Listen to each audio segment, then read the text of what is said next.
Ok. Bom, foi só para dar emoção mesmo, né? A gente fica... mas está ótimo. Tudo pronto para a gente começar. A gente em 2 minutos começa. Também. Opa, beleza. Deixa eu tirar o... Oi. Oi, Edu. Eu acho que não Tudo tem bem? Com a minha câmera aberta, né? Eu posso... Não, você pode fechar. Tá bom. Obrigada, gente. Nada.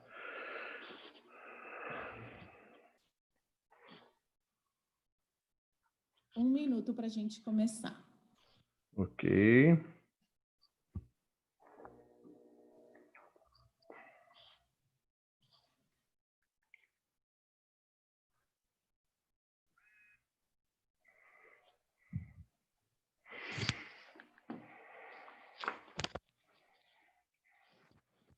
Tudo pronto.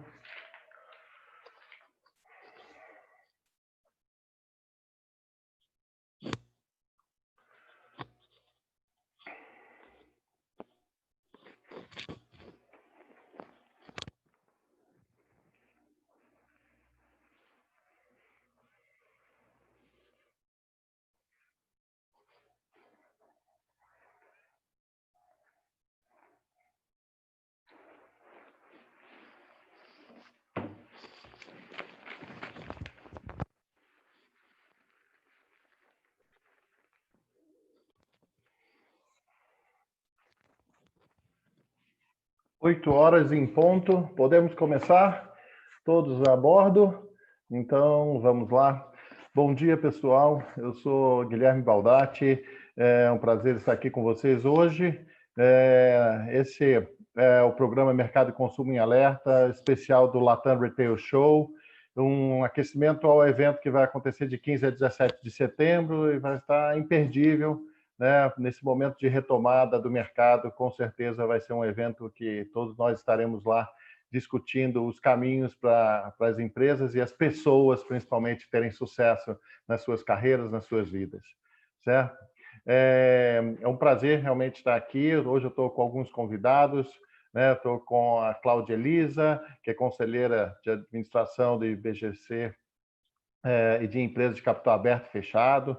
Tem uma experiência bacana aí, escutando e aconselhando muitas empresas na retomada e nos caminhos. Temos o Cássio Noronha, CEO da Constance, uma rede de lojas de franquias, de calçados femininos. Temos também a Alessandra Morrison, diretora de RH da Kimberly-Clark. Daqui a pouco todos eles vão se apresentar. Temos aqui também Eduardo Yamashita, CEO da Gouveia de Souza, do Grupo GS Gouveia de Souza, e diretor da área de inteligência da empresa, do grupo. Eu sou Guilherme Baldatti, diretor da Friedman, que é o braço do Grupo GS Gouveia de Souza, que cuida de pessoas, cuida de qualificação dos profissionais do varejo, cuida de programas de desenvolvimento das pessoas nos nossos clientes. É uma oportunidade muito grande para a gente estar aqui discutindo nesse momento tão importante, onde existe uma discussão grande, Fica todo mundo em casa, volta todo mundo a trabalhar, e aí ninguém pensa nas pessoas. Como que as pessoas estão, nesse momento aí, Fica uma chuva, uma troca de posicionamentos e as pessoas ficam um pouco desorientadas. E aí a gente está aqui para conversar com esses profissionais brilhantes. Se a gente somar aqui a experiência de todo esse grupo, a gente deve ter aí mais de 150 anos de experiência em gestão de pessoas, em gestão de negócios, em geração de oportunidades e de condução de carreiras de milhares de profissionais. Então, é muito bacana a gente poder trocar essa experiência. Mas, para a gente começar, vamos escutar um pouquinho de cada um de vocês. Queria que cada um de vocês se apresentasse, falando um pouquinho de você e da empresa, aspectos pessoais, profissionais, o que seja. se apresentar rapidamente para a gente poder fazer depois nossas rodadas de perguntas. Tá? Vamos começar aí pela Alessandra. Né? Alessandra, você está muito... Pronto, vamos lá. Olá, bom dia. Muito obrigada pelo convite de estar aqui dividindo com vocês aí as nossas experiências e refletindo sobre como é que a gente avança. Eu sou a Alessandra Morrison, responsável pelo RH da Kimberly-Clark aqui no Brasil. Tenho vários anos de experiência, passei por retail, né, Pão de Açúcar, Hering, por serviços financeiros em Credit Card, Deutsche Bank, e experiência também em empresas de bens de consumo, Johnson & Johnson, Natura e agora a Kimberly-Clark.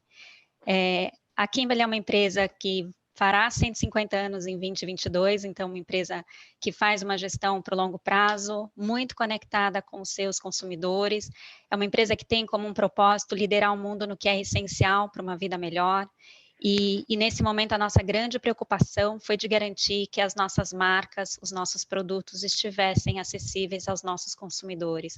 Nossas marcas são bastante conhecidas, né? O papel higiênico Neve, as fraldas Huggies, toda a solução de cuidados infantis, né? Com as marcas Huggies, a gente tem os lenços umedecidos também, soluções de toiletries, cuidados femininos com a marca Íntimos, a gente tem uma solução para incontinência urinária que é com a marca Plenitude, lenços Kleenex, enfim. Então, uma empresa que está todos os dias na casa dos nossos consumidores e que tem, então, nesse momento, esse compromisso de garantir que os nossos produtos estejam aí disponíveis. Obrigada. Ok, obrigado, Alessandra. Bom, vamos para a Cláudia Elisa. Cláudia, por favor, uma breve representação sua, né, e das suas atividades profissionais, né? Vamos lá. Olá, Guilherme. Olá, Alessandra, Cássia, Eduardo. Obrigada aí pelo convite em participar dessa live. E, bom, principalmente num momento como esse, onde eu acho que todos estamos discutindo não só o que todo mundo já fez, né, empresas estão fazendo, mas o que vão fazer nesse momento DC, depois do corona, né? Eu sou Cláudia Elisa, tenho uma carreira profissional já de mais de 30 anos de experiência, fui executiva durante 32 anos em empresas como Ambev, Grupo Pão de Açúcar, Via Varejo, Finac, Votorantim Cimentos, Grupo NC, MS Pharma, e há 7 anos, em paralelo até com a vida de executiva, venho sendo conselheira de administração de empresas de capital aberto ou fechado, fui conselheira da Arezzo, conselheira da TOTUS, onde lá fui head do Comitê de Gente e Remuneração, e nesse momento sou conselheira do Instituto Brasileiro de Governança Corporativa, o IBGC, que é um instituto de 25 anos de existência, que cria, desenvolve, compartilha os conhecimentos de referência na temática de governança corporativa, gestão, inovação, muito num papel do que o Conselho de Administração pode estar fazendo, juntamente com a parte de riscos, compliance, pode estar fazendo para ajudar as empresas a performar ainda melhor e garantir, assim, a sua longevidade, né? Que é isso, acho que, principalmente nas empresas familiares, o que mais inspira o fundador a continuar nessa trajetória, né? Como falei, sou conselheira do BGC atualmente, sou conselheira da Even, construtora, onde lá sou membro do Comitê de Inovação, sou conselheira de administração do Conselho Consultivo do Grupo GS Gouveia de Souza, onde a gente discute sobre todos os negócios do grupo, a Friedman é um deles, né? E, recentemente, passei a fazer parte como membro externo do Comitê de Estratégia e Inovação da Tupi S.A., uma empresa que atende, digamos, o setor automotivo com a parte de fundição e produção de cabeçotes e blocos de motor, né? Realmente também um setor sendo bastante inovado, disruptado, o que quer que a gente fale a respeito. É isso. Mas sabe o que eu gosto mais de falar? É a pergunta, em vez da histórico, é assim, eu estou fazendo um curso onde a maneira que as pessoas se apresentam é como você ajuda as pessoas. Então, legal, na verdade, tudo isso é legal, mas como que a gente ajuda as pessoas? Eu acho que ajuda as pessoas a se sentirem empoderadas, na visão de que eu posso, né? E aí legal. As pessoas avançam. É isso aí, muito importante mesmo ajudar, né? Compartilhar para ajudar todo mundo a chegar longe. Legal. E temos agora o Cássio Noronha, aí uma breve apresentação do pessoal e da empresa, né? Por favor, Cássio. Todos, meu nome é Cássio, eu tenho empresa de varejo, comecei a trabalhar com 15 anos com meu pai, como office boy. A gente teve uma empresa que hoje está do meu irmão, que chama Prima Linha, uma loja de imóveis, foram 20 e poucos anos, quando a gente resolveu montar a Constância, uma loja de calçados, 6 anos. Hoje a gente tem 153 lojas, né? Nosso plano era fechar o ano com 200. Infelizmente, não vai ter mais condição. É uma empresa, é uma rede de self-shoes, né? A gente quer levar para o cliente experiência de compra, um conceito homogêneo. A cliente encontra um preço, uma qualidade custo-benefício muito boa. A nossa proposta, em todos os momentos, é aquela empresa, não é essa a empresa mais admirada, mas a empresa querida pela consumidora. E a gente está nessa luta aí junto com todo mundo para poder ter volta aí. Todos nós temos essa é a minha história. Era basicamente algo que eu aprendi a comprar por um e vender por 2. Ô, Cássio, o seu áudio, às vezes, ele está sumindo. A equipe de suporte, se precisar, vai tirar a sua imagem, porque, às vezes, quando tira a imagem, melhora um pouco o áudio, tá? Quando você estiver falando. Né? Combinado. Então, deu para ouvir ou quer que... Não, deu para ouvir. É só que, às vezes, dá uma falhada. Só te avisando que, se sumir sua imagem, não é nada contra você, não. De fato, é para melhorar a questão da tecnologia. Tá? Nada. Vamos lá. E temos aqui, então, como eu já disse, o Eduardo Yamashita para nos ajudar nas perguntas, né, a direcionar perguntas aí. Edu, quer dar uma palavrinha aí, dar uma breve apresentação? Bom dia, pessoal. Eu sou o Eduardo Yamashita, eu sou diretor de operações do Grupo Gesso Gouveia de Souza, mas também sou responsável pela área de gente e talento lá no grupo. Então, estou muito empolgado e estava ansioso para ter essa live aqui, para a gente discutir esse tema tão importante para nós. E queria agradecer demais a Lê, Cláudia, Cássio, pela generosidade, pelo tempo de estar aqui com a gente, porque a gente sabe quão desafiador está sendo liderar e inspirar pessoas nesse tempo tão turbulento e tão único. Então, de novo, muito obrigado. E Gui, vamos embora, vamos começar as perguntas. É isso aí. Bom, gente, todo mundo se apresentou, vou só rapidamente me apresentar, porque algumas pessoas não me conhecem, né? Então, vamos lá. Já falei meu nome, Guilherme Baldatti, mas eu sou o Guilherme Baldatti, nasci no Rio de Janeiro, mas já fiz 18 mudanças na minha vida, né? Fui pipocando daqui para lá, morei em diversos lugares do Brasil. Nasci numa família italiana, de origem italiana, base cristã. Hoje sou casado com a Laura, mulher fantástica da minha vida. Tenho 2 filhos, a Luísa e o Gustavo, que eu amo de paixão. Recentemente, 5 anos atrás, resolvi morar no interior de São Paulo para ter uma qualidade de vida melhor e sempre dediquei a minha carreira ao desenvolvimento de pessoas. O que eu mais acredito é que as pessoas são mais capazes do que elas mesmas pensam que são, e a gente tem que ajudar elas a encontrar essa capacidade, né?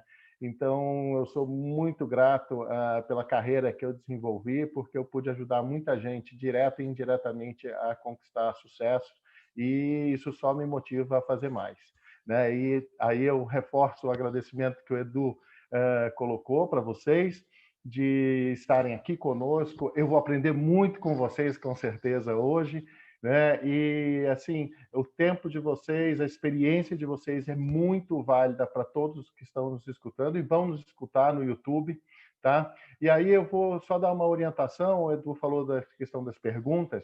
Existe um ambiente de perguntas e respostas chamado Q&A, né? Question and Answers, em inglês, e perguntas e respostas.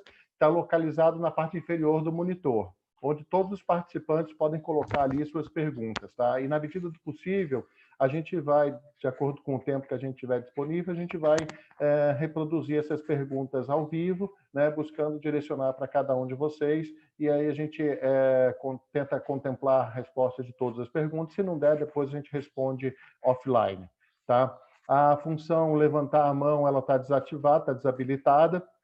Portanto, a comunicação entre nós e os participantes, os espectadores, vai ser toda através do Q&A.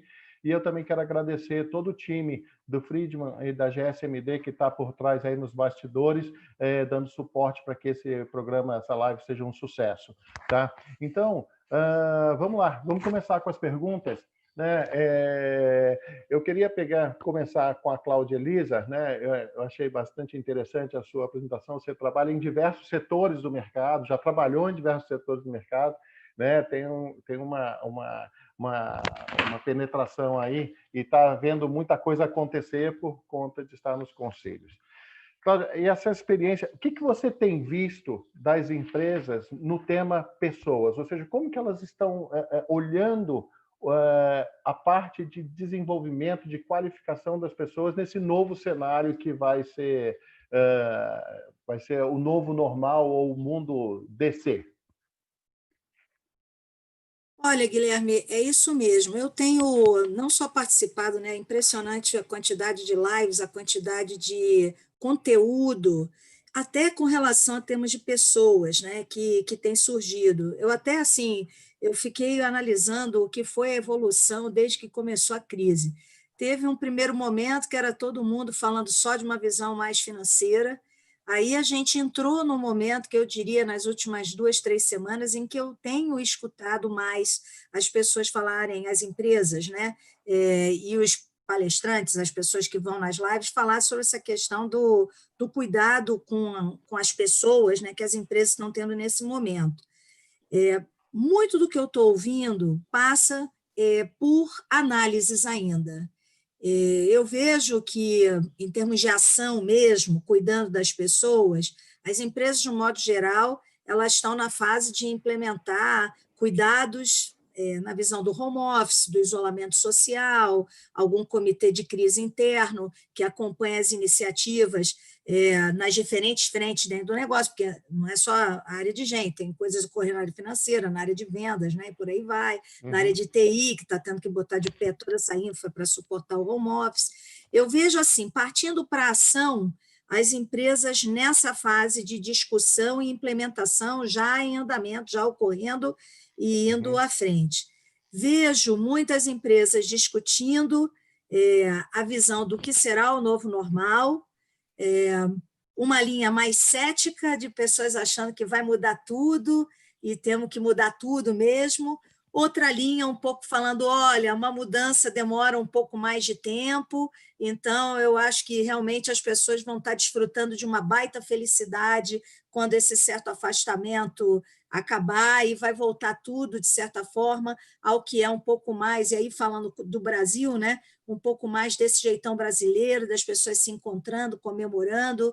Então, eu vejo 2 tipos de raciocínio, não predominantes, os 2 coexistindo, e vejo que as empresas elas estão agindo já numa visão de dar o conforto para essa visão emocional que as pessoas estão tendo nas suas residências e estão, sem sombra de dúvida, muito discutindo, eu não sei se novas competências, mas eu diria uma aceleração de competências que as empresas já estavam se preparando.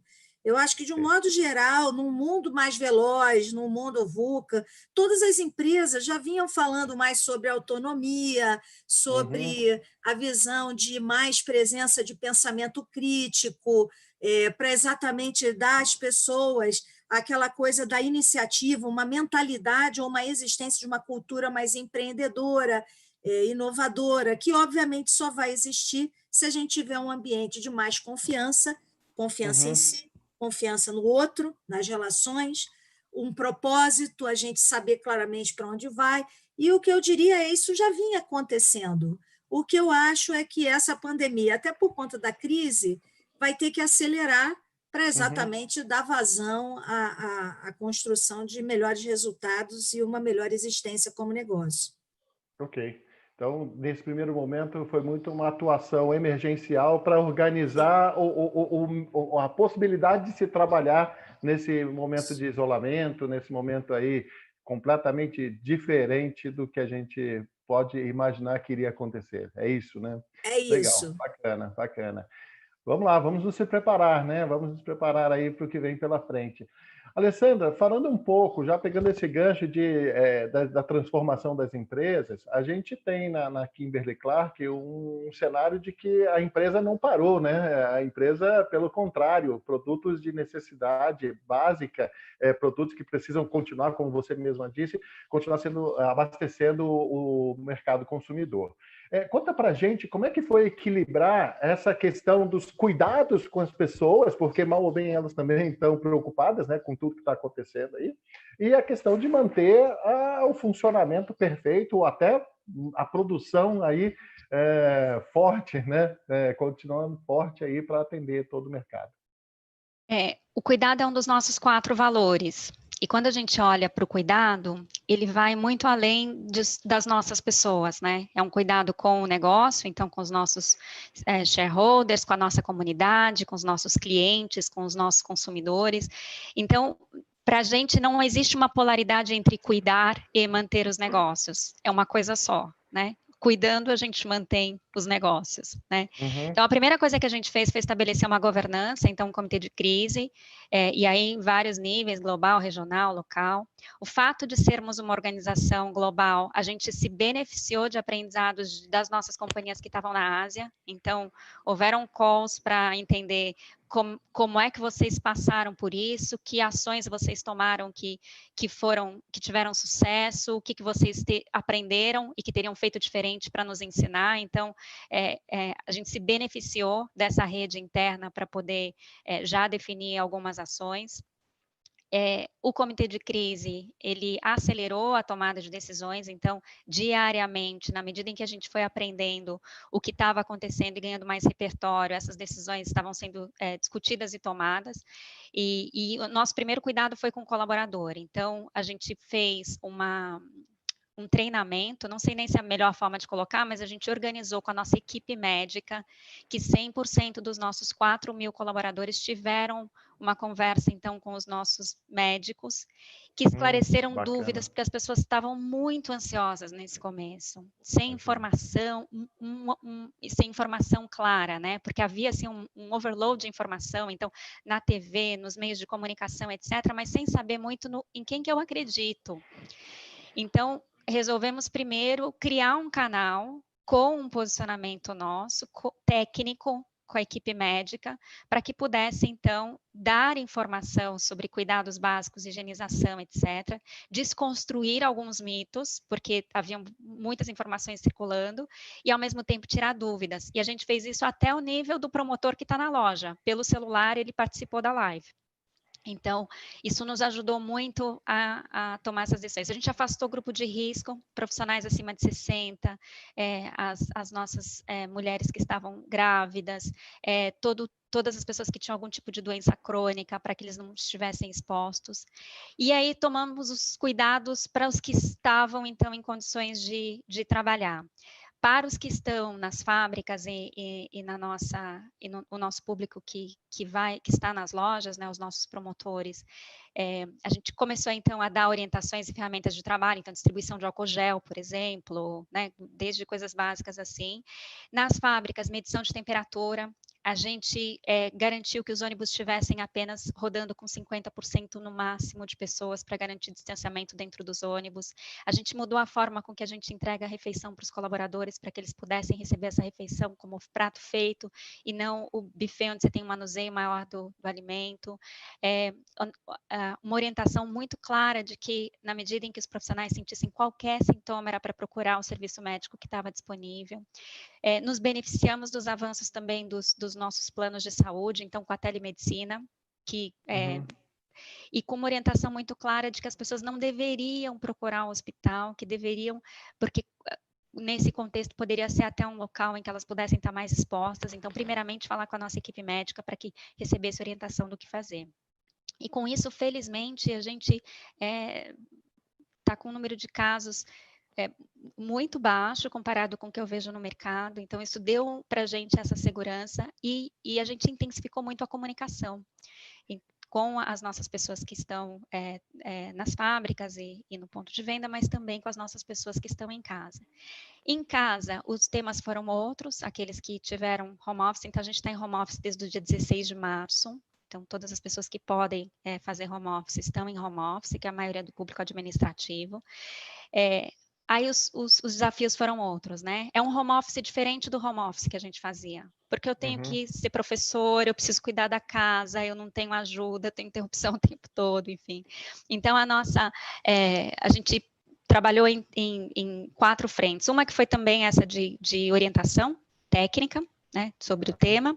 Outra que foi como é que a gente ajuda a ter uma dinâmica de trabalho flexível que acomode as demandas dos nossos colaboradores. Então, a gente instituiu regras de ouro. Então, não se marca reunião entre meio-dia e 2 da tarde, porque as pessoas precisam cozinhar, cuidar dos filhos, etc. Não se marca reunião depois das 6 da tarde, para que a gente possa, então, garantir que as pessoas estão conseguindo se organizar e aberto para os colaboradores negociar com seus gestores qual é a forma que mais atende às suas necessidades pessoais. Um outro aspecto foi cuidar do tema que o isolamento pode causar, né? Todos os issues de saúde mental, ansiedade, enfim. Então, disponibilizamos psicólogos. A gente tem uma linha, um 0800, que tem serviço jurídico, financeiro e terapêutico para as nossas pessoas, então, que elas podem ligar e serem apoiadas. Além disso, a gente fez parcerias com podcasts, com psicólogos, a gente fez lives também, para ter um espaço onde as pessoas pudessem tratar suas questões e serem apoiadas assim.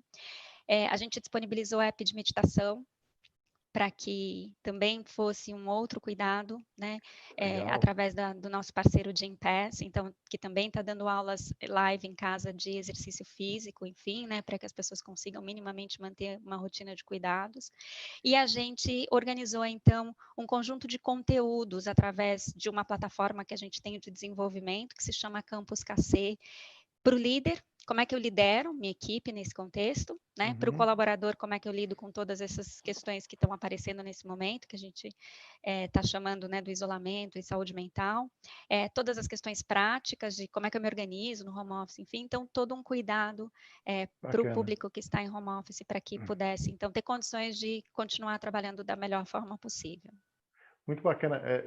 Dá para ver nitidamente que, pautado num dos valores da empresa, que é cuidados, né? Cuidados pessoais, vocês montaram toda uma linha de comunicação precisa, objetiva, direta, de como trabalhar, como se portar pessoalmente e profissionalmente nesse primeiro momento aí que estava muito confuso, tomando a liderança da comunicação para os funcionários, não deixando que eles se percam aí com as milhares e milhares de informações controversas que vinham das mídias e tal. Bacana, bacana. Olha, eu vou pegar aqui, né? Obrigado, Alessandra, pela sua resposta. E eu vou pegar aqui, eu tinha uma pergunta para o Cássio, que está muito em linha com a pergunta de um participante. Deixa eu pegar aqui no meu celular. Eu tive até a oportunidade, né, Cássio, quando estourou essa coisa da pandemia, do isolamento social, eu estava em Belo Horizonte, com um grupo de franqueados e gerentes da Constance. A gente estava fazendo a qualificação em gestão de resultados, gestão de performance desses franqueados e gestores. Quando começaram a vir as notícias de vai fechar a loja, vai ter que fechar, eu pude acompanhar de perto, né, o drama lá de algumas pessoas que estavam naquele grupo, naquele time lá. E aí, de fato, fecharam as lojas. E a gente tem a pergunta do Adriano, eu já vou começar a emendar as perguntas dos participantes, sugiro que outros participantes aí façam perguntas. O Adriano Zanca bota o seguinte: bom dia, gostaria de saber quais são os planos para reduzir os impactos negativos causados pela pandemia, principalmente por parte do Cássio, pois acredito que seja a operação mais impactada no caso dos participantes de hoje, por ser de varejo com grande parte das lojas fechando, né? Então, aqui, grande parte das lojas em shopping e fechadas há mais de 40 dias. Então, a hora que eu ia falar, diferente da Alessandra, que a operação continuou e tinha que continuar, as lojas da Constância, majoritariamente, acredito que tenham fechado, porque a maioria está em shopping. Como é que foi, Cássio, esse primeiro momento de cuidar das pessoas da rede, e principalmente dos franqueados, né? E das equipes dos franqueados?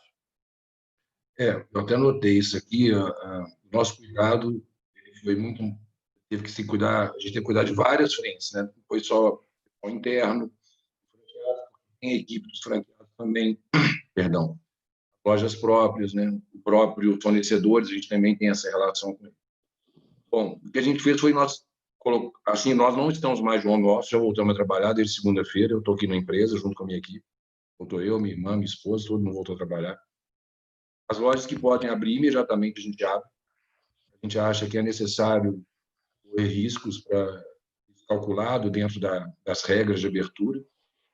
Também ficar fechado, a gente sabe que o problema social que está vindo aí é muito maior do que nós estamos enfrentando, na minha opinião, da pandemia, muito maior. Acho que, infelizmente, a gente não está olhando os dois lados. A gente fez em relação às lojas, a gente fez um comitê, inclusive está reunido agora às 7 horas da manhã com a minha equipe aqui. A gente tratou do franqueado de cada detalhe. Por exemplo, assumimos para nós todas as negociações com as lojas de shopping, as lojas de luz, com os senhorios, com os vendedores, para que a gente conseguisse, junto a eles, caso, uma condição bacana, né, franqueado, inclusive, às vezes, orientando até a não pagar. Tem que preservar o caixa nesse momento. Tivemos que orientar também cortes em equipe, para que a gente tivesse... As lojas que voltaram faturando 50% do que se faturava em relação ao mesmo dia do ano passado. A queda já está consagrada, que é a metade. Acredito que a gente vai chegar em dezembro aí com 20%, então é necessário fazer ajuste, com muita tristeza, muita gente boa, de anos de casa. Tivemos que fazer ajuste com a equipe. Acho que as pessoas querem ser tratadas com lealdade, com caráter e com verdade, não querem ser enganadas.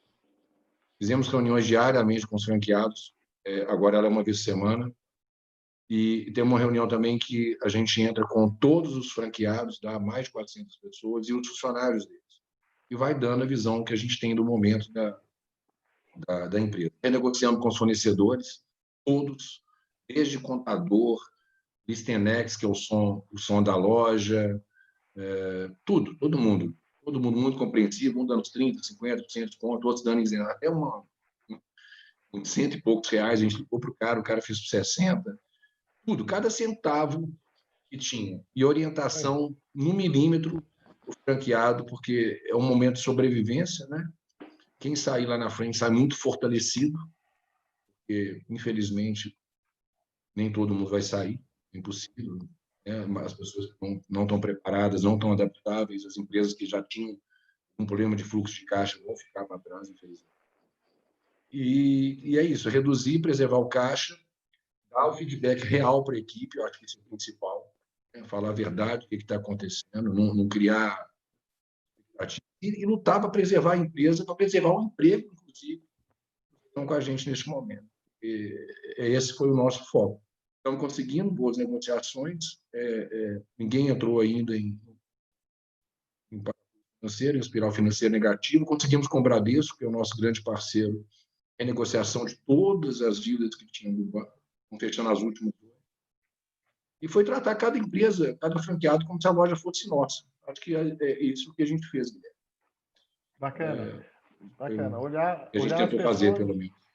Olhar as pessoas de toda a rede, toda a cadeia produtiva, né? Fornecedor, franqueado, que senhorio, mal né? vendedor, agora nós estamos negociando com o senhorio agora, que falou, puxa, como é que eu vou pagar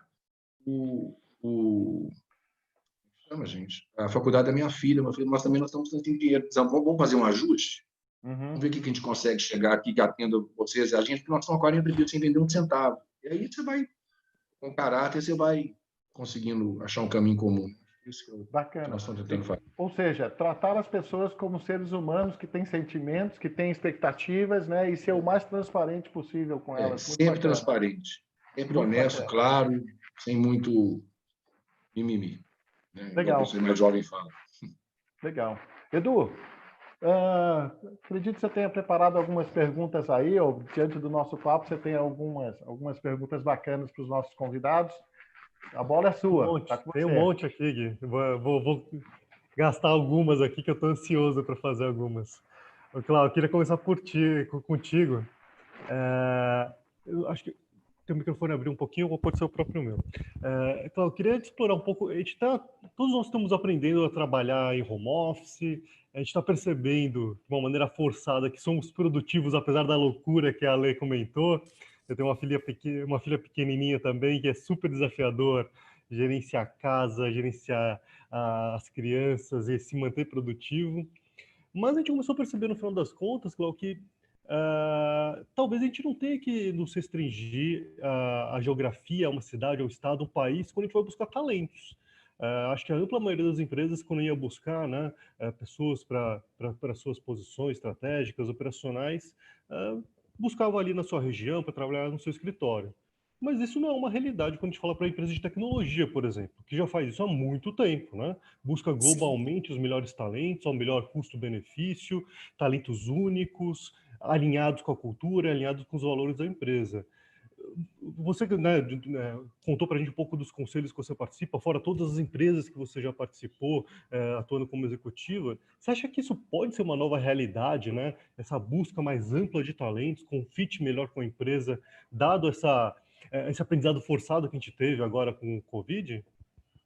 Eu acho que, Eduardo, eu acho o seguinte, eu acho que as empresas, principalmente as empresas maiores, mais estruturadas, né, com uma visão de gestão implantada, governança, elas já tinham essa abertura de cabeça para entender qual que é a função que eu estou precisando e o que é o perfil, e aí eu vou colocar dentro do perfil a localidade onde a pessoa mora, né? Então, por exemplo, para as empresas de tecnologia, já é muito comum a prática, por exemplo, para um desenvolvedor. Eu não preciso ter um desenvolvedor que tem lá um task diário, faz parte de um time, agile ou não, em que ele sabe tudo que tem que estar produzindo, tem as reuniões, isso tudo pode ser online. Então, esse perfil já era procurado com uma maior abertura, sem ter no perfil uma demanda que ele morasse naquela localidade onde fica o centro de desenvolvimento, né? O que eu vejo é que as empresas que têm assim, operações numa localidade não vai mudar a realidade de buscar alguém daquela região. Pegando aí o exemplo do Cássio, a Constância, as lojas físicas que vão continuar a existir vão precisar de gente, e aí a preferência sempre será alguém que mora ali por perto, ou alguém da cidade, né? Não dá para ter uma pessoa em outra cidade se a pessoa tem que ir trabalhar na loja todo dia, ou no caso das fábricas da Kimberly, não adianta ter alguém se a pessoa tem que atuar lá na linha de produção, né? Não vai ter jeito. O que eu diria é que, principalmente, assim, o que eu tenho visto e o que é a minha opinião acerca do futuro é que, em termos de perfil da pessoa buscada, competências, coisas que não eram perguntadas, como familiaridade com ferramentas online, com esse mundo mais técnico, tal, é uma pergunta que para os novos ninguém faz, e para as pessoas mais velhas, quando a gente entrevista, às vezes fazem, mas sem sombra de dúvida, quem está atrás teve que acelerar. E agora já foi um momento de prova, né? Assim, das pessoas terem que se expor a isso. Então, eu acho que essa questão dessa familiaridade ou dessa capacidade técnica, ela passa a compor o perfil, né? Então, quem não tiver está fora, né? E o que eu diria é que também, como eu mencionei anteriormente, essa visão da autonomia, essa visão de que o home office, ou isso tudo que a gente está vivendo, isolamento social, com as empresas interagindo com seus funcionários, né, dessa maneira online, ela demanda muito mais disciplina, e isso é o que está ajudando a produtividade. Eu acho que todo mundo está observando, está gostando disso. Você vê, esse COC hoje começou às 8. Se você fizesse uma reunião no escritório às 8 para fazer uma palestra, um treinamento, o nego chega 8h05, vai tomar café antes, fica falando sobre small talk. Aqui a gente foi. Então, isso tudo é poucos minutos, mas soma isso em tudo que você faz todos os dias do ano. Esse ganho de produtividade que nossa vivência atual está trazendo, eu acho que está fazendo as pessoas exercitarem disciplina, autonomia, como é que eu organizo o meu dia, minha agenda. E, para mim, isso é uma nova competência que será requerida de todas as pessoas daqui para diante. Eu acho que esse nosso mundo está demandando isso. Sinceramente, não é uma coisa que você aprende só nesse tempo que está todo mundo vendo isso, de 1, 2 meses, 3 meses, o que quer que seja o tempo que fiquemos em isolamento, mas é algo que, sem sombra de dúvida, foi aí um grande pontapé para o desenvolvimento dessas novas capacidades, né? A neurolinguística, ela diz que para você ter um novo comportamento realmente incorporado, você tem que repeti-lo e ele tem que existir de uma maneira diária entre 36 e 66 dias. Isso aí eu li em alguma matéria, em algum curso. Então, a priori, todo mundo vai incorporar, né? Porque parece que a gente está em isolamento há mais tempo. Vamos ver como vai ocorrer. É isso. Muito obrigado, Cláudio. Incrível, incrível. Faz muito sentido e concordo plenamente contigo.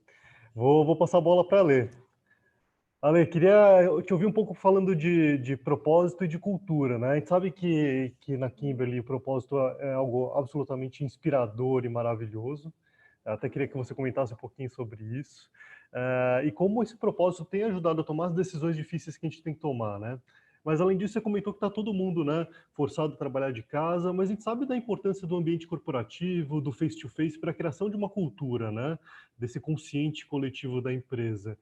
Você podia falar um pouco mais de como vocês estão organizando e mantendo esse espírito, esse engajamento, mesmo distanciado, principalmente no ambiente do administrativo, né? Na fábrica, claro, e nas unidades fabris, a gente consegue ainda manter esse relacionamento, apesar do distanciamento de todos os processos que você colocou, né? Você podia contar um pouquinho, então, sobre a história do como o propósito tem ajudado a tomar as decisões que a gente tem que tomar e também como manter a cultura viva e o time engajado nesse momento? Uhum. Bom, como eu comentei, o nosso propósito é de liderar o mundo no que é essencial para uma vida melhor, né? E aqui no Brasil, há 3 anos, quase atrás, segundo semestre de 2017, fizemos uma discussão entre nós, diretores, que era como é que nós iríamos contribuir para esse propósito. E numa reflexão que nós fizemos, considerando toda a história da companhia e o que nós tínhamos que nos diferenciava das experiências anteriores que nós tínhamos, e, enfim, a gente assumiu um papel protagonista. Então, definimos que gostaríamos de ser uma grande fonte de boas práticas para a organização no mundo, que a gente gostaria de aprender continuamente e que a gente iria testar coisas que nós acreditássemos para a gente poder oferecer para a organização. E assim tem sido, tem várias boas práticas e projetos que a gente vem influenciando, trocando com a organização globalmente, recebendo suporte para que a gente possa avançar em alguns projetos. Eu tenho vários exemplos para dividir com vocês de algumas iniciativas que até se tornaram globais, né, que nasceram aqui num grupo pequeno e estão se tornando globais. E aí, eu acho que os nossos valores, eles sempre foram muito fortes. São 4 valores os nossos, né? De autenticidade. Então, essa questão de ter uma organização com uma cultura mais informal, transparente, próxima, ela é muito presente. O cuidado, como eu já comentei com vocês, que está sendo expresso, mais claramente expresso, talvez, nesse momento. O accountability, então, garantir que as pessoas sintam-se responsáveis pelo que elas fazem e elas assumam esse senso de dono, né, sobre o que elas fazem. E inovação, que é essa busca por a gente, né, se manter relevante ao longo do tempo. E de que forma que a gente vem conseguindo manter esses valores e esse propósito vivo? Nós lançamos uma campanha de engajamento, em que a gente a chama de We Are Heroes, é uma campanha global, que a gente vem ressaltando as práticas que estão acontecendo dentro da organização nesse momento e reconhecendo. Então, tem coisas simples. Essa semana, por exemplo, a gente teve uma boa prática que não foi daqui do Brasil, foi de um dos nossos países, se eu não me engano, da parte norte da América Latina, em que, olha que coisa bacana, né? Um promotor nosso resolveu deixar um carrinho pré-pronto para um cliente que fosse a uma loja, com alguns produtos nossos, para facilitar a compra, e deixou uma mensagem super simpática. Isso rapidamente estava implementado em todas as lojas, essas fotos circularam, né, com accountability e a inovação de uma boa prática circularam e aconteceram e a gente deu visibilidade. Uma outra coisa que a gente vem fazendo para gerar proximidade, nesse momento que as pessoas estão em home office, são os check-ins. Então, eu, por exemplo, tenho um contato semanal com 100% da minha equipe, uma vez por semana, que é os nossos momentos de cascata, em que a gente compartilha tudo que foi discutido na reunião da diretoria e todos os direcionamentos que a gente está tendo no negócio, resultados, projetos que estão sendo lançados, etc. E aí eu acrescentei essa prática que ela já existia, um check-in que todo mundo fala como está essa semana. Isso tem nos ajudado a avaliar quem está precisando de mais apoio, quem está com mais dificuldade, quem que a gente precisa cuidar ao longo da semana com ligações, contatos, etc., para a gente ir garantindo que as pessoas estejam bem, e aí semanalmente a gente vai acompanhando isso. A gente também começou a ter a prática dos happy hours virtuais, então, isso tem acontecido, as áreas estão... Ontem eu recebi uma foto aqui de uma área, inclusive, que fez a fantasia. As pessoas fizeram um happy hour à fantasia.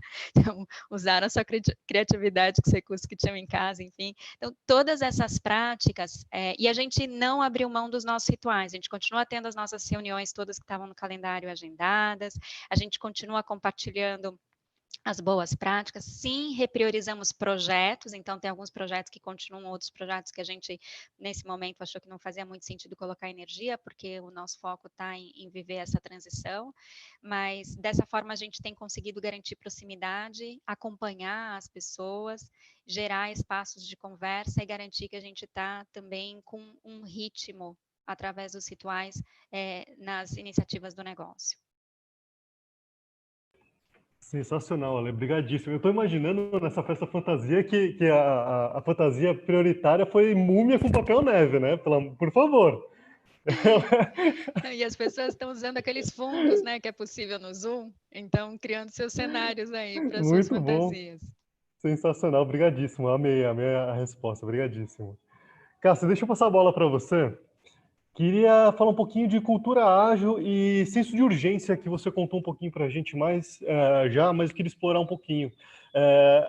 Tanto as empresas quanto as pessoas, a gente tem discutido isso muito com nossos clientes, Cássio. Precisa se reinventar todos os dias agora, né? A gente literalmente tem visto projetos que estavam parados há anos ou se arrastando durante meses, que com uma agilidade incrível, né? Em questão de dias, eventualmente até de horas, as decisões foram tomadas, aquele receio de eventualmente tomar uma decisão pela urgência do momento simplesmente desapareceu. Você está vendo você está vivendo também esse movimento desse senso de urgência, dessa cultura de agilidade na tua empresa? E você acha que esse pode ser a nova regra daqui para frente, né? Essa maior agilidade, esse teste rápido, a tomada de decisão mais rápida também? Bom, isso no nosso caso aqui sempre foi assim. A gente não tem muito medo de arriscar. Quando a gente erra, a gente volta atrás muito rápido. Mas se teve uma área que estava um pouco, vamos dizer assim, esquecida, eu vinha tocando ela em banho-maria, era o nosso e-commerce. Inclusive, hoje nós vamos comemorar que a gente colocou 300% sobre o mês passado. Acabou contratando uma nova plataforma, paga. Assinamos um contrato ontem também, contratamos uma empresa de desenvolvimento fora daqui. A gente tivemos reunião ontem, a gente está voltando agora com o Omnichannel. A gente tinha um Omnichannel muito forte um ano atrás. Uma questão de suporte de plataforma, a gente teve que parar. E agora a gente está voltando com todo o processo. Ontem, inclusive, tivemos uma reunião aqui sobre como usar o estoque das lojas, religar com o estoque de CD, fazer todo o processo de Omnichannel também. Inclusive, anteontem, na live com as meninas, com as vendedoras, nossa equipe, nossos franqueados, a gente repassou todos os pontos com eles que a gente vai fazer. A gente até agosto eles vão estar todos prontos, implantados. Então, assim, eu acho que isso para a gente sempre foi normal. A gente até planeja pouco, sabe, Eduardo? A gente é uma empresa que tem uma ideia, tenta, algumas dão errado, outras dão errado, a gente mexe, outras dão muito certo. Então, assim, eu acho que a empresa que não inovar, acho que a parte de tecnologia sempre foi o nosso forte. A gente tinha desenvolvimento interno de software, né? Então, trocando por outras empresas, que a gente percebeu que a gente chegou num ponto, não tinha condição mais de desenvolver interno, a gente não é especialista nisso, a gente é bom de vender por dois. Então, a gente acabou entregando esses softwares para outras empresas fazer o desenvolvimento para a gente. Eu acho que a empresa que não inovar, que não tem coragem de experimentar, que não fazer um multicanal, omnichannel, está tudo ligado, né? O cliente poder comprar por e-commerce, receber na loja, poder comprar na loja, trocar na outra. O produto deu problema lá em Recife, alguém atende, vai lá e dá assistência para o cliente. Quem não fizer não começar a tratar o cliente assim, acho que infalivelmente, como nós vamos entrar numa situação muito difícil, numa verdadeira crise, né, que eu acho que muitos jovens vocês não viveram muita crise, a gente que viveu aí de 94 para cá, o Brasil ficou muito tranquilo. Quem não estiver pronto com essa agilidade para poder se mexer, poder trocar, né, adaptar o que vem por aí, E se não ficar planejando muito, eu acho que não vai sobreviver. Então, as empresas que eu acho que vão, a teoria de Darwin, né? Vai sobreviver quem adaptar melhor. E adapta melhor quem tenta, sem, às vezes até sem muito planejamento, igual a gente vai colocar esse software agora, segunda-feira, em execução. A gente sempre começa pelas lojas próprias, vai errar, sabe? Sempre é errado, né? A gente nunca consegue. Você conserta, né? Lá na NRF, eu lembro tinha um conselheiro da Magazine Luiza, falou, cara, faz um papel de pão, né? Um papel de pão, depois se der certo, você faz. E às vezes a inovação está no papel de pão, né? E não no planejamento macro maravilhoso. Na hora que você está planejando, o outro já fez ali, já está na sua frente, né? Então eu acredito que é isso. A inovação é tentativa e erro. Uma boa ideia, tentativa e erro. É por aí. Acho que foi o Marcelo Silva, né, que comentou com a gente na NRF sobre esse tema do muito papel de prático, né? Inteligente aquele cara, né? Prático. É sensacional. Aquela palestra. Não, e é um pouco disso, né? A gente percebe quando a gente tem uma cultura de implementação, que nem essa de vocês estavam comentando, né? A gente percebe que o planejamento ele nem sempre vai, via de regra, ele não vai de encontro com a realidade, né? A gente tem que fazer essas adaptações. Não adianta também planejar excessivamente, porque a gente sabe que a gente vai ter que calibrar um pouco disso. E estou muito, não surpreso, mas é muito interessante esse ponto que você colocou, com a agilidade que vocês têm colocado na operação de pé, trocando de plataforma, nessa loucura que a gente está vivendo, realmente muito interessante. Obrigadíssimo, Cássio. Só correr risco, né, cara? Correndo risco não tem muito erro. Muito bom. Bacana, bacana. Eu vou continuar com o Cássio, porque a gente chegou uma pergunta aqui do Maicon Moraes, e eu vou juntar com uma pergunta minha. O Maicon Moraes pergunta assim, Cássio, como a Constância está operando em relação à implementação da omnicanalidade e como isto pode preservar posições nas lojas ou na melhoria da percepção dos consumidores? E aí eu emendo com uma pergunta minha. Será que as lojas terão o mesmo papel, né, que tinham no passado, diante desse mercado mais digitalizado, de um consumidor mais habituado com o mundo digital? Como é que vocês estão vendo isso e até o próprio desenvolvimento dos colaboradores de loja, né, o papel deles e como qualificá-los para essa omnicanalidade? Bom, eu vou responder a primeira sua, depois a do Maicon. É um caminho sem volta, né? Eu acho que, por exemplo, eu não detesto comprar pela internet. Eu tinha que comprar um negócio, estava lá em casa, eu treino boxe, né? E falei, vou comprar uma luva. Como é que eu faço para comprar esse trem? Eu vou comprar pela internet. O negócio chegou lá, né? Foi até meio mágico, né? Falei, cara, o negócio é bom, né? Faça. Apesar que a gente tinha a venda pela internet, eu não era uma pessoa que tinha o hábito. E assim, às vezes, inclusive, a gente adia a compra em função de quando eu for no shopping eu compro. Acaba que é dia, né? Mas como eu precisava do negócio rápido ali, e acabei comprando.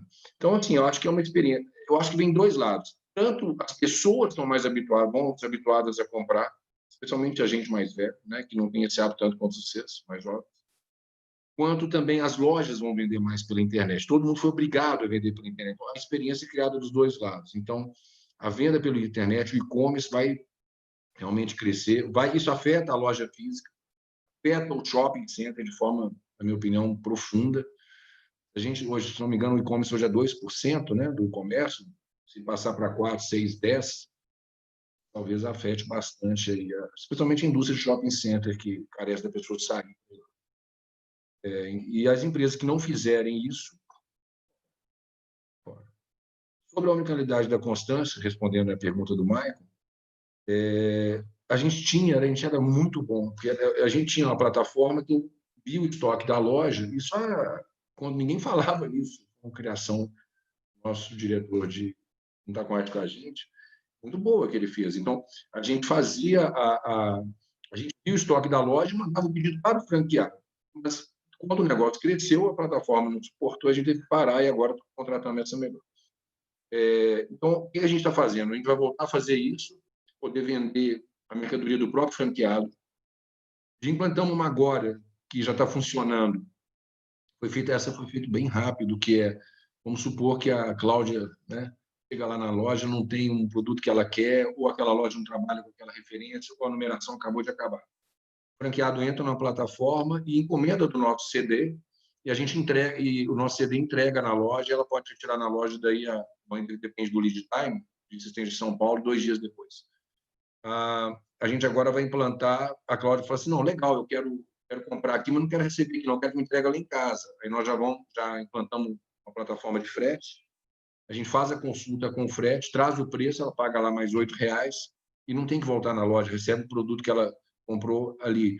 Ou ainda, o próximo passo, que esse fica pronto daqui a 30 dias, que é fazer isso na outra loja, ou seja, um vendedor de uma loja vender a mercadoria da outra loja para entregar na casa da Cláudia. Então, a gente vai chegar nesse nível de omnicanalidade, ou buscar naquela loja. Então, assim, ou seja, meu sonho, o nosso sonho da nossa equipe é que que a cliente, ela se resolva na loja.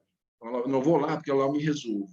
Eu quero ouvir da cliente, ela me resolve. Porque se não tem, eles me pedem, busca na outra loja e manda para cá. Eu comprei que tive um problema, arrumo lá na outra loja, lá perto de casa. É não criar problema para o cliente. Eu acho que, sabe, o foco tem que ser no cliente. Eu voltar a velha cartilha de olhar o cliente, sempre o cliente, e não o interesse da empresa, ou do franqueado, ou da franqueadora.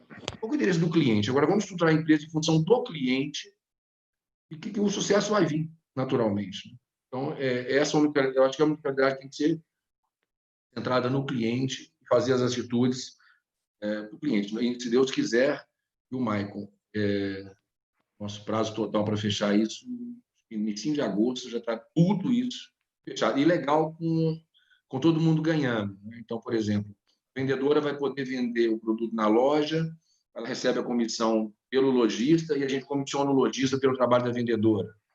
E esse que é o fechamento que a gente quer fazer. E não uma coisa para a pandemia. Isso é outra coisa que eu acho que não é legal, sabe? Assim, tem que pensar, legal, nós estamos vivendo isso, mas qual é a solução que vai servir agora? Ela fica. Ela cria cultura e fica. Eu penso assim.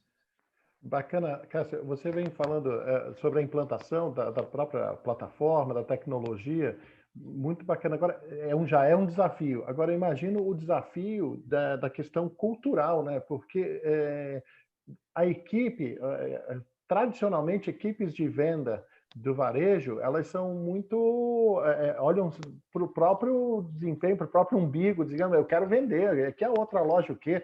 Eu quero vender aqui agora, eu quero ganhar a minha comissão. E você está conseguindo transformar essa omnicanalidade numa oportunidade para todo mundo. Mas o desafio de mudar a cultura do time, mudar a cultura das pessoas, né, que é uma cultura de mercado, deve ser bastante grandioso mesmo.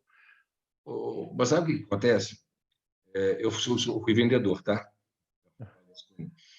Você sabe de que um bom vendedor gosta? De dinheiro. Um bom vendedor gosta de dinheiro. É isso aí. Não é, sabe? Você tem que compensar que ela ganhe dinheiro. E é bom, isso é bom. Não? Um dinheiro ganhado com honestidade, qual o problema? Não é verdade? Problema nenhum. Agora, o que você faz? Quando a gente desenha a operação, a gente vai no vendedor, tá? Qual que é o vendedor? Ele está com o cliente. Ele precisa de parar aquele momento, entrar no site para achar em alguma loja aquela mercadoria. Então, você vai fazer o quê? Você vai comissioná-lo. Comissionar também o franqueado. Se todo mundo ganha no processo, você divide o bolo dá para todos. Não pode ficar com um só. E acaba aquela discussão, né? E-commerce versus loja física, é uma coisa só. Aí, daqui a pouco, você vai lá, a pessoa fala, não compra mais lá, não, procura para mim, o cliente seja até mal. Isso não é bom, né? E foco, como você falou, foco no cliente. E se a administração da empresa tem foco no cliente interno, isso aí se alastra rapidamente. A vendedora é a nossa cliente interna. Exatamente. Bacana, isso aí. Bom, eu vou continuar aqui com as perguntas do público, mas, Edu, se você tiver alguma participação, fica à vontade aí. Gente, isso aqui é bem bate-papo mesmo. Eu tenho uma pergunta para a Alessandra, que vem da Rafaela Rochel. Desculpa, Rafaela, se eu errei a pronúncia do sobrenome, mas vamos lá. Rafaela Rocha diz assim, bom dia, é uma fã, hein, Alessandra? Bom dia. Primeiramente, minha admiração à Alessandra e à equipe da Kimberly Clark. Gostaria de saber qual a visão da Kimberly quanto ao futuro em relação à crise. Se tem um plano para manter empregos ou férias coletivas em caso de queda de vendas, ou seja, como é que vocês estão vendo aí o cenário mais negativo e como é que vocês estão se preparando para ele, né? A gente tem uma perspectiva de negócio, então a gente está vivendo um contexto em que a gente está tentando entender a demanda. se ela aumenta, diminui, mantém estável, enfim, e com muito pouca previsibilidade, porque a gente está tentando entender como é que o consumidor está se comportando neste contexto. Então, tem uma análise, né, com todas as informações disponíveis. Infelizmente, os dados que normalmente a gente tem de market share, etc., eles chegam com algum atraso, então a gente ainda não consegue ter nos dados que a gente usa para tomar decisões esse novo comportamento expresso. Mas o que o time tem feito, a gente está traçando cenários para o futuro, então, com aumento de demanda, queda de demanda, demanda instável, enfim, que decisões a gente toma em cada um desses cenários. Com uma ferramenta que a gente chama internamente de playbook, mas acho que outras empresas também utilizam, que é quais são os riscos e quais são as oportunidades em cada um desses cenários, e buscando e tomando decisões para que a gente possa se manter alinhado em atender o consumidor e atender também as expectativas que a gente tem de resultados para o negócio, né, dentro desse contexto. Então, essa é uma forma que a gente tem gerido o negócio internamente. E aí, com todos os cuidados que a gente tem de planos de contingência, como eu comentei, que também estão postos nas nossas operações, caso a gente tenha algum tipo de problema, que decisão, esses planos já estão traçados para que a gente possa cuidar da operação. Então, uma das coisas que a gente fez para a operação, por exemplo, a gente organizou as pessoas em zonas, para que a gente tenha esse mesmo grupo se relacionando só dentro deste mesmo grupo. Então, um grupo que trabalha junto, almoça junto, etc., para que caso a gente tenha alguma contaminação, que a gente espera que não aconteça, mas que possa acontecer dentro desse grupo, a gente tem um grupo para monitorar mais restrito do que, de repente, ter que parar a fábrica inteira. Né? Então, esse foi um plano que a gente tomou, que está implementado, para a gente cuidar da continuidade dos negócios. A gente monitorando a demanda, aí dentro dos nossos planos, dentro dos nossos cenários, tem sim, a demanda cai, a gente pode usar a ferramenta de férias coletivas? Podemos usar a ferramenta de férias coletivas. Vamos organizar as férias das nossas pessoas que estão com férias vencidas? Sim. Então, tem uma série de ações organizadas, né? Obrigada pela pergunta, Rafaela, para que a gente possa garantir essa continuidade do negócio. Sobre a perspectiva dos indivíduos, das relações de trabalho, etc., a gente montou um grupo para a retomada de trabalho, que a gente está chamando de Fast Return, então, que está olhando sobre a perspectiva do cliente. Então, como que a gente vai tratar essa retomada com os nossos parceiros de negócio, sobre a perspectiva do consumidor, então, todos os planos de marketing, comunicação, promoção, etc., e sobre a perspectiva do colaborador, como é que a gente fará esse retorno, tanto para colaboradores administrativos que trabalham nos sites Fabris ou centros de distribuição, como para colaboradores administrativos que estão aqui no escritório de São Paulo. E aí tem uma perspectiva prática, que as pessoas vão usar máscara, não vão usar máscara, a gente vai fazer rodízio no escritório ou não. Hoje a gente já tem, na nossa política, já tinha antes, as pessoas fazem 2 dias de home office na semana. O escritório ele é só organizado para ter 60% das pessoas. Então, mas a gente vai intensificar isso ou não, a gente vai fazer medição de temperatura, vai aplicar os mesmos protocolos que a gente está aplicando na fábrica, então tudo isso está sendo em discussão para ser implementado. Essa é a perspectiva prática do retorno. Mas tem uma perspectiva que a gente está discutindo, que é a perspectiva de como as pessoas voltarão. Então, dos benefícios dessa experiência que as pessoas estão tendo em suas casas é a convivência mais próxima dos filhos. Apesar dos desafios de homeschooling, etc., as pessoas estão felizes com essa experiência, elas estão gostando de poder almoçar junto, tomar café junto, e, enfim, ter os seus espaços ali de brincar, interagir e tal. Então, o que a gente até então chamava de flexibilidade no trabalho, então horários, home office, a gente tem uma prática de sexta curta, a cada 15 dias, etc. O que será essa nova flexibilidade dentro desse novo contexto? Então, a gente está discutindo isso. A gente vai conseguir acomodar essa nova conquista que o colaborador teve estando nas suas casas, na nossa nova dinâmica de trabalho?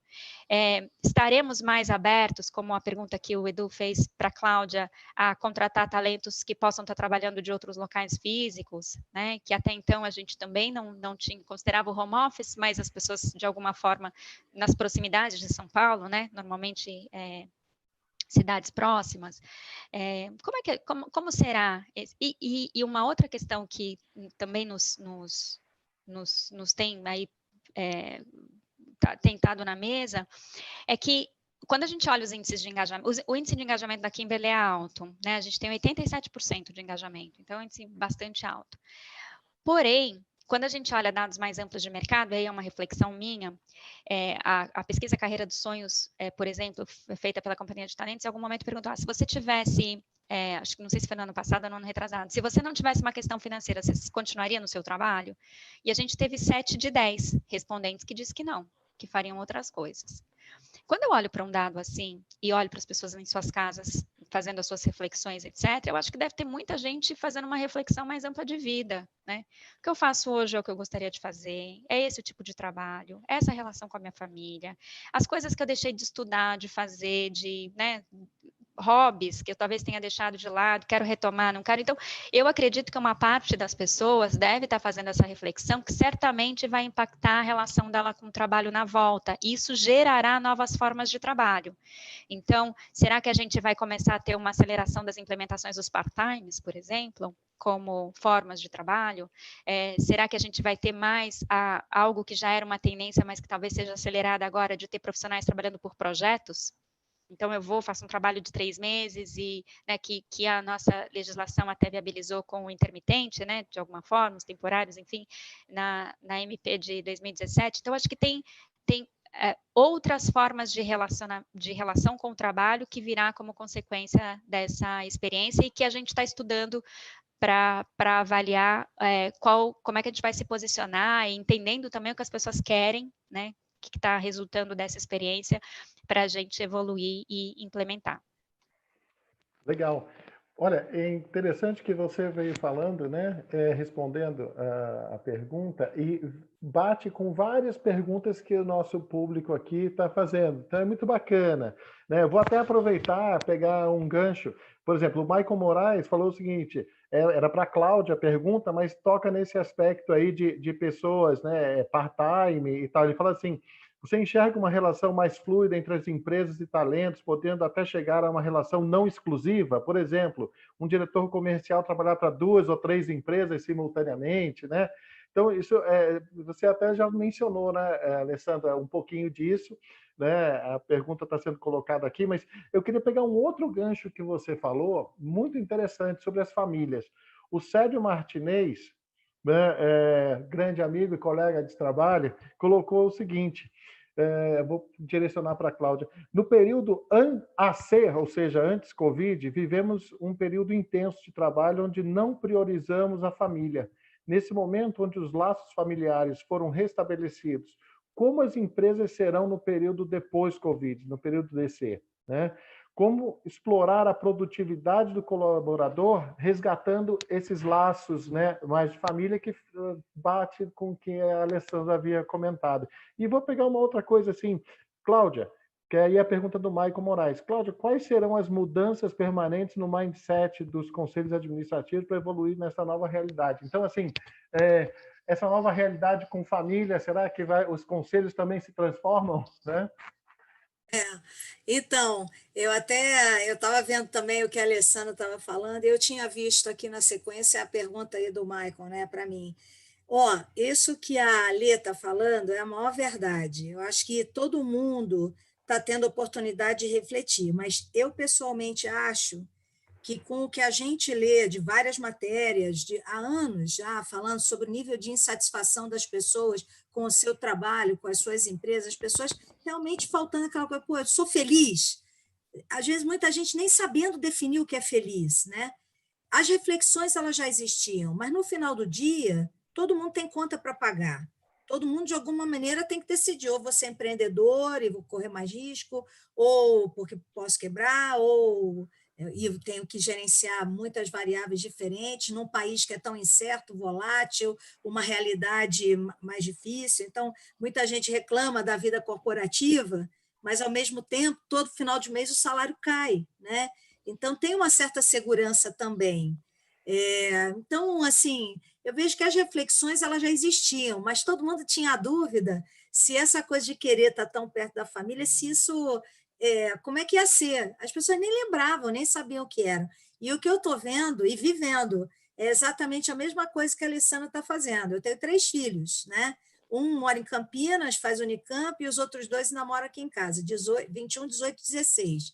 A priori é tudo grande, mas está sendo maravilhoso. Meu marido mora em Salvador, então eu já vejo ele mesmo só final de semana, e agora nem vejo, porque ele não está pegando voo para vir para cá, porque ele é grupo de risco, ele tem mais de 60.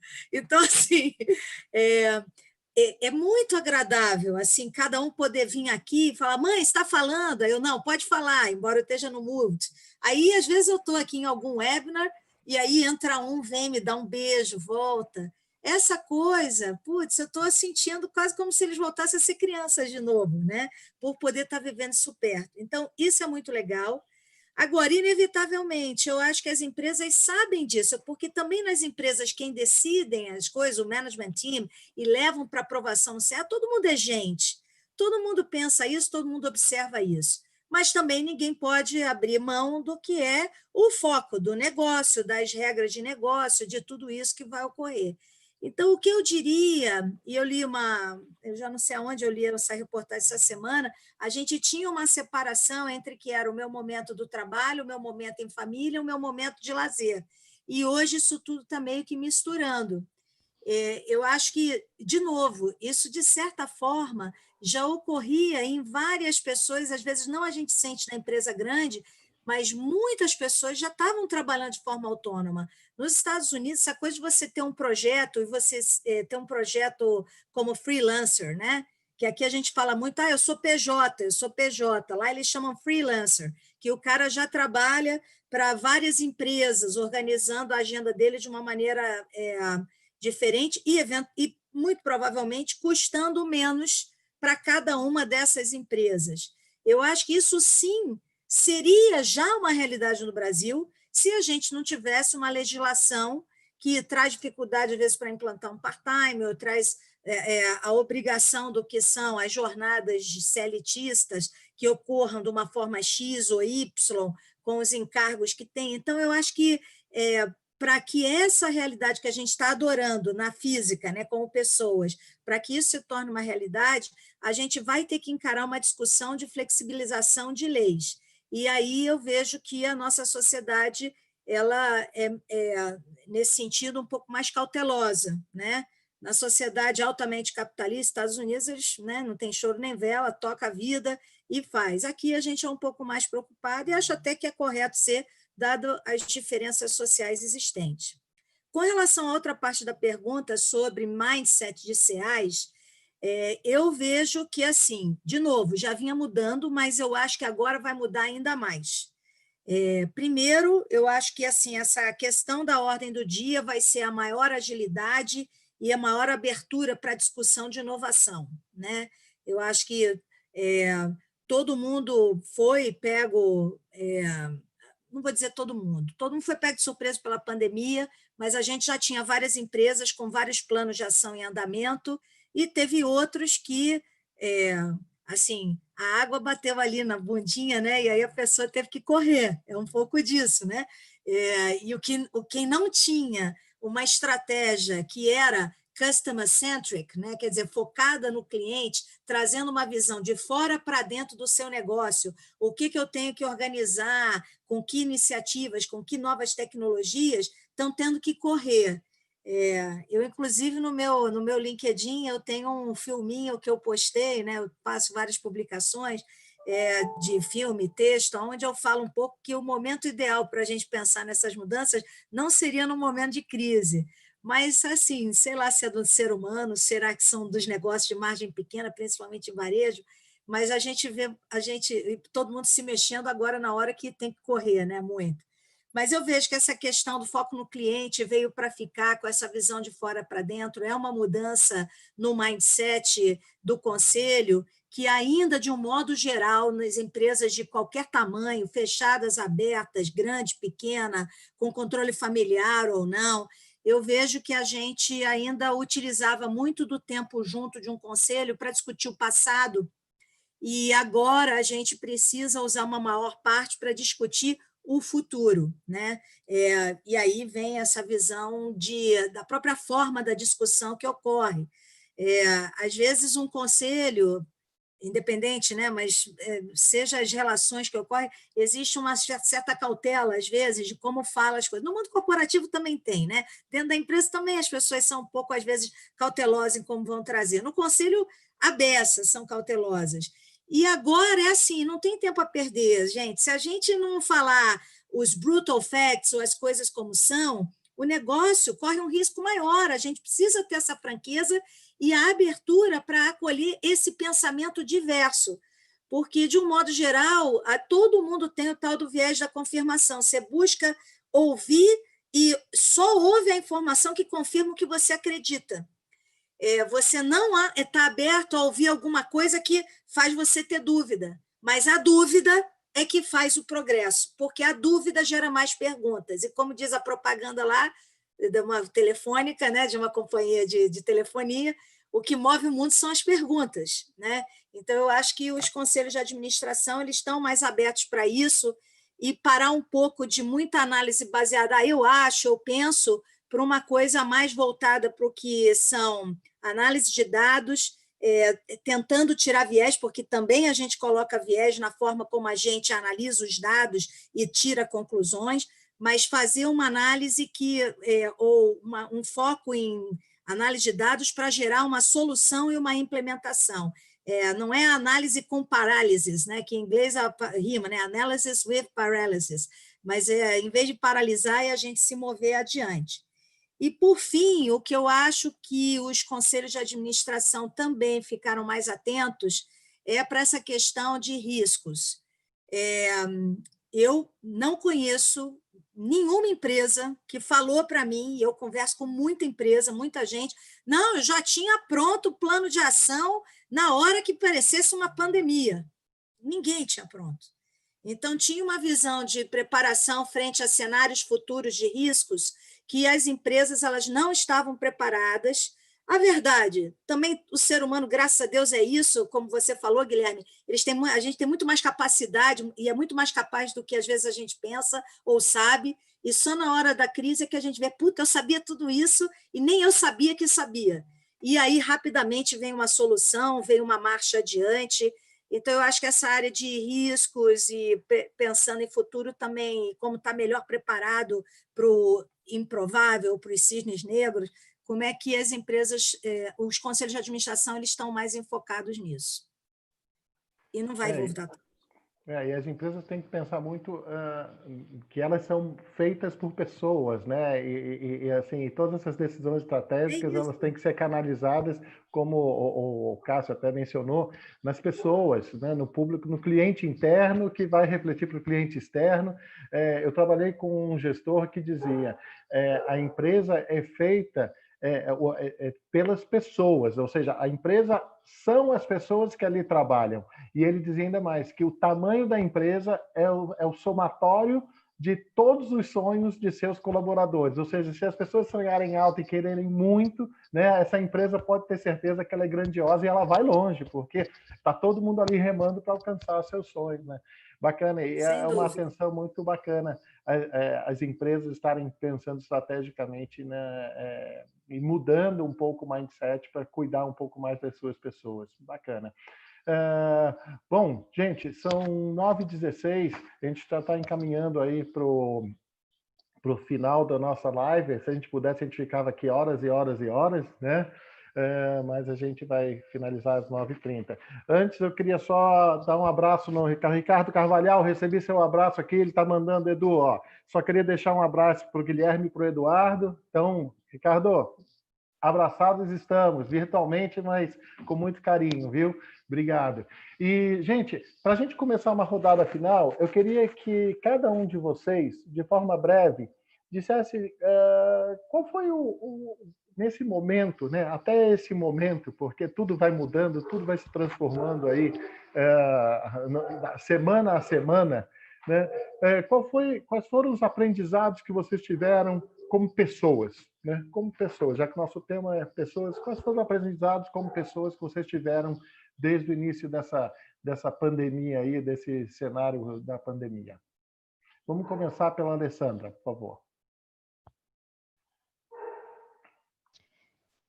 Ai, muitos. Eu acredito que nos momentos de dificuldade, crise, dor, o que quer que seja, são nestes que a gente mais cresce, porque nos obrigam a parar para pensar e revisitar a forma com que, né, a gente faz as coisas. E foi o que aconteceu comigo. Acho que eu tive um aprendizado com a minha casa, então várias coisas da forma como as rotinas estavam estabelecidas, de que jeito eu me organizava melhor, então, e aí com isso veio disciplina. Acho que o que a Cláudia comentou mais cedo da nossa produtividade, a minha produtividade tem sido fundamental, minha disciplina fundamental para dar conta de todas as agendas e estar atento para aquilo que não está na agenda, porque tem várias coisas que nós não sabemos e que estão surgindo o tempo inteiro, então se eu não estiver conectada, aberta, aprendendo, enfim, eu posso não contemplar um tema que talvez seja muito relevante para uma tomada de decisão ou para um direcionamento interno. Então, disciplina, organização. Acho que um outro ponto é colaboração. Então, a forma como a gente se organiza e aprende, compartilha, tem sido fundamental para ampliar o entendimento do contexto. Então, eu sou muito grata nesse momento aos grupos que eu faço parte, de comunidades de RH, grupos de mercado, aos meus pares na organização, porque a gente tem usado os momentos em que a gente está junto, os grupos de WhatsApp, etc., para dividir aquilo que a gente vai aprendendo e trocar ideias. Isso tem sido fundamental para poder ampliar o repertório dentro desse contexto. Então, esse é um outro aprendizado. Para problemas complexos, a colaboração é fundamental. Então, a gente, por exemplo, a gente vai viver pós essa situação, um desafio enorme na economia, com empregos. Precisamos nos mobilizar, uma organização não vai dar conta de cuidar dessa agenda. Como é que a gente vai se mobilizar como sociedade para poder dar conta desse desafio que virá? E a gente só vai conseguir passar por esse desafio de forma coletiva, individualmente ninguém vai conseguir dar conta dessa agenda, né? Então, a colaboração, a organização, a sensação de efetivamente estar trabalhando em rede, então, tem sido um outro aprendizado, que é algo que se falava muito, mas eu acho que a gente está tendo a oportunidade de experimentar. E como os insights, eles são poderosos quando eles são aplicados rapidamente. Então, o tema que o Cássio falava, né, de ter uma ideia, vai lá e testa e faz, enfim, precisamos cada vez mais fazer mais disso. Então, isso também tem sido um aprendizado. Tem uma boa ideia, vamos fazer, né? Ela pode não funcionar, dar errado, enfim, mas ela pode ter muito sucesso. E ela gera aprendizado. Dando certo ou dando errado, ela gera um aprendizado e por isso só já vale a pena. Então, acho que esses são os meus destaques aí desse período. Cássio, e você? De maneira curta, breve, quais são os aprendizados que você já teve nesse período? Bom, primeiro, eu estava... Acho que muito dos meus conceitos de empresa permaneceram. Simplicidade, transparência, de rapidez para tomar as decisões. A gente teve que fazer alguns cortes, foi muito doloroso. No dia eu fiquei... Já estava antecipado e agora eu vejo que não. Então, a adaptabilidade, tudo, na realidade, muito em relação ao que eu já pensava. A necessidade de acompanhar melhor a vida financeira do franqueado, que é uma coisa muito interna nossa, mas eu sou uma pessoa muito focada para dentro da empresa. Eu acredito que a solução de qualquer empresa está dentro dela e não do lado de fora. Esses dias mais ainda, né? Tanta confusão política, nem para acreditar no momento, acho que não deixava depois. Então, acho que foi isso. E um aprendizado que eu pus era eu teria preservado mais caixa que eu já tinha preservado lá atrás também. Eu teria tocado a empresa de uma forma mais simples, sabe? Eu vi que tinha alguns excessos. Olha que eu não sou uma pessoa de excesso. Tinha alguns excessos. Talvez eu tivesse deixado preservado. Apesar que a gente tem acho muito tranquilo, eu tivesse deixado mais. Esse acompanhamento financeiro do franqueado, uma melhora na área comercial também nossa. Não ter deixado o Omnichannel escapar lá atrás, eu devia ter deixado continuar. Mas essas são coisas bem pontuais da gente. O resto, cara, é trabalhar duro. Igual sempre trabalhei, eu e a nossa equipe, né? Nossa turma trabalha muito duro. é uma empresa muito simples, a gente toca a empresa como uma empresa pequena, né? Apesar de a gente estar, em termos de loja, para a terceira, a gente toca a empresa como uma empresa pequena. Isso, ou seja, foi muito mais afirmações que eu já tinha, que eu falei, tá vendo, a gente estava certo, realmente aprendizado. Legal, bacana. Cláudia, e você? Quais são os aprendizados aí que você já teve nesse período aí? Né? Parece, são, sei lá, 45 dias, mas parece que já foram 2 anos. Incrível, né? Gente, eu adoro o jeito do Cássio, gente, é tão legal. E a Lê, ai, eu amo a Lê, que pessoa profunda também, né? Ó, bom, afora o conhecimento que a gente aprendeu, porque haja o webinar, né? Agora tem da economia até neurociência, qualquer coisa que se aprender tem conteúdo para isso. Mas tirando esse aprendizado, que eu acho que estou aprendendo, ouvindo muita gente, capturando vários insights, eu acho que é assim, o exercício da gente estar online, ele está forçando todo mundo a ouvir mais.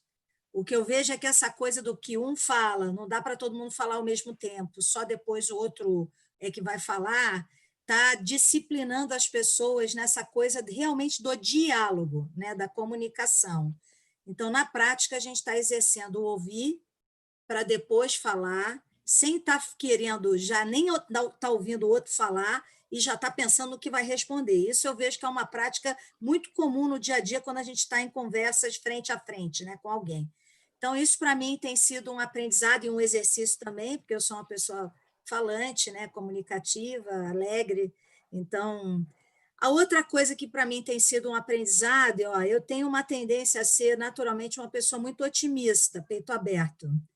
E a quantidade de coisa que você lê uma notícia que diz algo, depois diz outra diferente, fake news, etc., está fazendo a mim uma reflexão sobre, assim, ok, podemos ser otimistas, mas vamos ter pensamento crítico e vamos, às vezes, olhar as coisas com uma certa dúvida, não sei se isso é verdade. Será que essa notícia está verdadeira? Será que isso está dizendo? Essa dúvida que motiva uma análise mais crítica de tudo que a gente lê, inclusive, para mim, é uma das coisas que a juventude mais precisa estar desenvolvendo. Confesso que, estando vivendo isso aqui em casa e estando com meus 3 filhos aqui perto, o que mais eu tenho feito é tudo que é coisa que eu leio, que aparece pontos de vista divergentes, eu compartilho e na hora que a gente senta para comer em algum momento junto, eu falo, você já não quer que a mamãe mandou no grupo, família? E aí, o que vocês acham? Aí tem filho que não leu, tem filho que leu e acha opinião A ou B, mas esse exercício da discussão, da dialética, dessa discussão mesmo sobre opinião A ou B, eu acho que isso tem sido, para mim, um aprendizado muito bom e uma grata surpresa estar compartilhando isso com meus filhos. Por fim, há uma observação que eu tenho assim, visto, né? Eu estou aprendendo o que eu estou aprendendo, ou que eu observar mais, estou observando mais o que eu estou sentindo. Afora meus 3 filhos, meu pai mora comigo, né? E o meu pai ele teve uma inflamação no testículo, foi internado e houve uma suspeita se era Covid. A sensação do ir para o pronto-socorro, do internar, os dias que ele ficou fora de casa, ok, foram só 3 e deu negativo o teste Covid, então ele não teve nada, voltou para casa, mas a angústia e como a gente passa a se sentir diante de alguém tão perto vivendo isso, foram momentos assim de uma enorme reflexão para mim do pós, né? Que a vida é efêmera, né? E que pessoas queridas estão perto e, de repente, amanhã não estão, então a gente tem que, de fato, viver isso. Então, não preciso nem dizer, não posso abraçar meu pai, né? Porque chegou, então a gente tenta manter a certa distância, mas eu diria que esse aprendizado foi um pouco profundo, emocional, né? Mas, assim, para mim foi bem interessante. Até me emociono falando, mas tem que emocionar mesmo. aprendizado, é um aprendizado que, assim, eu não leio as pessoas escreverem sobre isso, que estão vivendo essa situação tão perto. A gente fala dos números, mas não fala do sentimento que vive a cada momento. No momento que chega no PS, pronto-socorro, na hora que fala, vai internar, na hora que você está lá e não sabe se vai pegar de fora, se está, não está. é algo realmente bem interessante, as reflexões. É isso aí. Afinal de contas, somos pessoas, né? E nós temos sentimento, emoções, e se não tivermos, esquece, porque tem alguma coisa errada. Né, gente, eu queria, de fato, agradecer muito a vocês pelo tempo de vocês, pelo compartilhamento das informações, um pouco do que você falou agora, né, Cláudia? Eu acho que a gente aprendeu a ser um pouco mais humilde e ver o nosso papel de pessoas, né, de seres humanos, que a gente não sabe tudo, muito pelo contrário. Nós, no Friedman, nós tínhamos uma empresa totalmente pautada no físico, no presencial, qualificação de pessoas em sala de aula.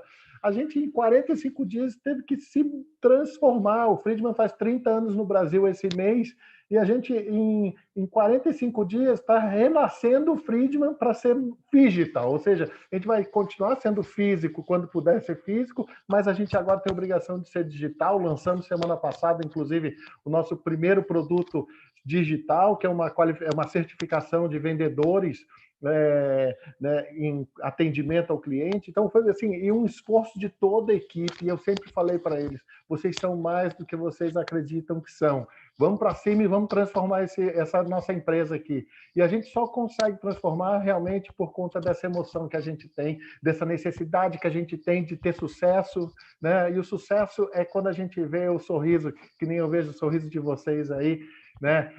E eu tenho certeza, o sorriso de um monte de gente que está assistindo a gente, que vai assistir a gente no YouTube depois. Para finalizar, que eu já estou com 1 minuto, vou dar uma atrasadinha.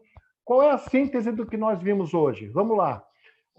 Cuidar das pessoas, além do lado financeiro no mundo DC. As empresas cuidaram das pessoas em um sentido emergencial, preparando o home office.